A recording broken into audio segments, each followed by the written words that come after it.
ভিডিওর শুরুটা দেখেই এতক্ষণে বুঝে গেছেন আজ কি বানাতে চলেছি। এর আগে দাদা বৌদি স্টাইল বিরিয়ানির রেসিপি শেয়ার করার পর আপনাদের এত সাপোর্ট পাওয়াতে ভাবলাম এবার কলকাতা স্টাইল বিরিয়ানির রেসিপিটাও শেয়ার করি। চলুন তাহলে কথা না বাড়িয়ে ঝটপট দেখে নেওয়া যাক আজকের রেসিপি। ভিডিওটা স্কিপ না করে শেষ পর্যন্ত দেখুন, তাহলে আপনারাও দোকানের মতো বিরিয়ানি বাড়িতে বানিয়ে নিতে পারবেন।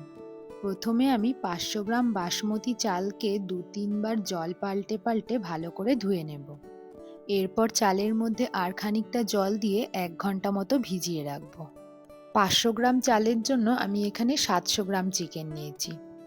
এরপর চিকেনের মধ্যে দিয়ে দেব 100 গ্রাম টক দই, 2 টেবিল স্পুন আদা রসুনের পেস্ট, 1 টেবিল স্পুন কাঁচা লঙ্কার পেস্ট, পরিমাণ মতো নুন, হলুদ গুঁড়ো, 1 টেবিল স্পুন ধনে গুঁড়ো, 1 টেবিল স্পুন জিরে গুঁড়ো আর 2 টেবিল স্পুন ভর্তি ভর্তি বিরিয়ানি মশলা।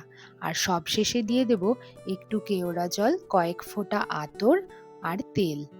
সব কিছু দিয়ে চিকেনটাকে ভালো করে মাখিয়ে 1 ঘন্টা মতো ম্যারিনেশনের জন্য রেখে দেব।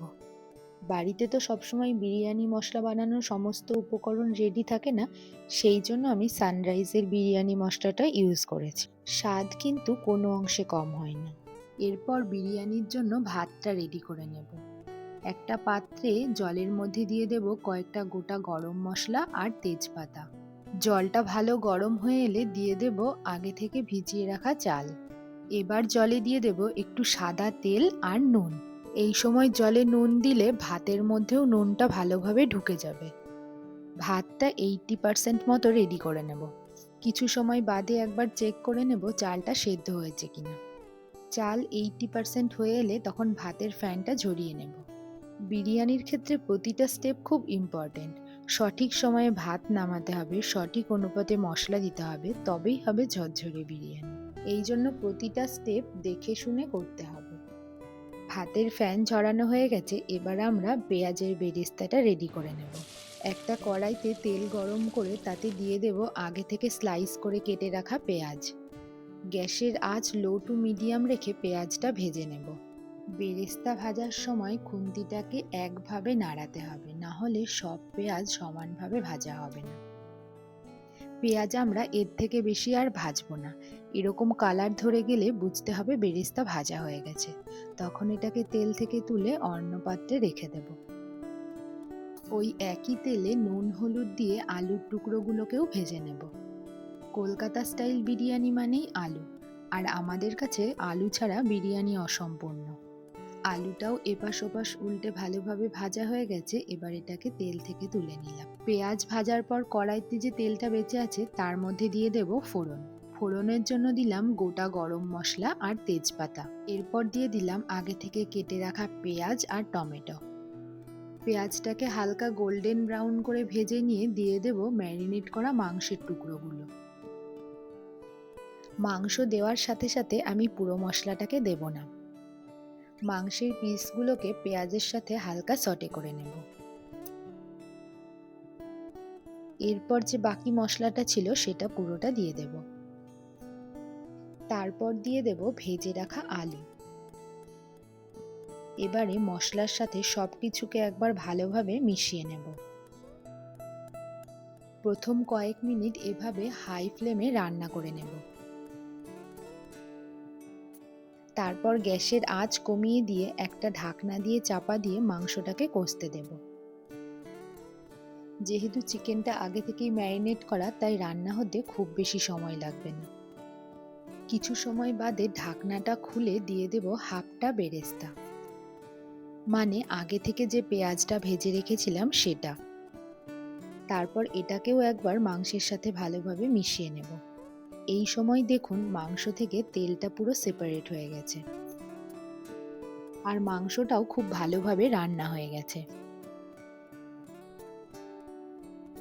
এখন আমি মাংস থেকে যে তেলটা সেপারেট হয়ে গেছে সেটার থেকে কিছুটা অংশ তুলে রাখবো বিরিয়ানির লেয়ারিং এর জন্য। এরপর কিছুটা গরম দুধ নিয়ে তার মধ্যে দিয়ে দেব 2 টেবিল স্পুন কেওড়া জল, কিছুটা আতর আর কিছুটা ফুড কালার। সবকিছু দিয়ে একটা মিশ্রণ বানিয়ে রেখে দিলাম। তারপর যে পাত্রে বিরিয়ানিটা দমে বসাবো পুরো মাংসটাকে সেই পাত্রে ঢেলে নিলাম। এরপর একে একে মাংসের উপর দিয়ে দেব রেডি করে রাখা দুধ, বেরেস্তা, কিছুটা ধনেপাতা আর যে ভাতটা রেডি করে রেখেছিলাম সেটা। ভাতটাকে সমানভাবে মাংসের উপরে ছড়িয়ে দেব। এরপর ভাতের উপরে দিয়ে দেব কয়েকটা সেদ্ধ ডিম, চেরা কাঁচা লঙ্কা, বিরিয়ানি মশলা, বেরেস্তা আর একটু ধনেপাতা। এরপর বাকি যে ভাতটা আছে সেটাও পুরোটা দিয়ে দেব। সবশেষে ওপর থেকে দিয়ে দেব বাকি দুধ আর মাংসের যে তেলটা তুলে রেখেছিলাম সেটা। আর দেব কিছুটা পরিমাণ ঘি।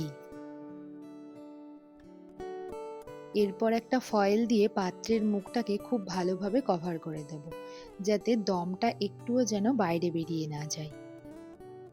আগে থেকে একটা চাটুকে গ্যাসে বসিয়ে গরম করে নিয়েছি আর সেটার ওপরেই বিরিয়ানির পাত্রটাকে বসিয়ে দিলাম। বিরিয়ানিটা আমি 20 থেকে 25 মিনিট মতো দম দেব। প্রথম 10 মিনিট গ্যাসের আঁচটাকে বাড়িয়ে রাখবো, তারপরের 15 মিনিট লো ফ্লেমে রাখবো। দম দেওয়া কমপ্লিট। এই সময় আমি ঢাকনাটাকে খুলে পাত্রটার মুখটাকেও পুরোপুরি ওপেন করে ছড়িয়ে দেব আর কিছুটা ঘি। ঘিটা ছড়িয়ে দেওয়ার পর আরও বেশ কিছু সময় রেস্টে রেখে দেব, যাতে পুরো ভাতের ভেতরে ঘিয়ের ফ্লেভারটা যায়। ঘিটাকে কিন্তু আমি 2টো পর্যায়ে দিলাম। এবারে তাহলে আমাদের বিরিয়ানি একদম রেডি। তারপর গরম গরম পরিবেশন করুন ঝরঝরে সুগন্ধি কলকাতা স্টাইল বিরিয়ানি। বিরিয়ানি সার্ভ করার সময় উপরের সাদা ভাত আর নিচের মশলা মেশানো ভাত সবকিছুকে ভালোভাবে একবার মিশিয়ে নিয়ে তারপরে সার্ভ করবেন। কোনো এক রবিবার দুপুরে বাড়িতে যদি হয় এরকম বিরিয়ানি, তাহলে রবিবারটাই জমে যাবে। বাড়িতে একবার এইভাবে বিরিয়ানি ট্রাই করে কমেন্ট করে জানাবেন কেমন হলো। বাইরের আনহেলদি বিরিয়ানিকে অ্যাভয়েড করে বাড়িতে এইভাবে বিরিয়ানি বানিয়ে ভালো খান আর ভালো থাকুন। ধন্যবাদ।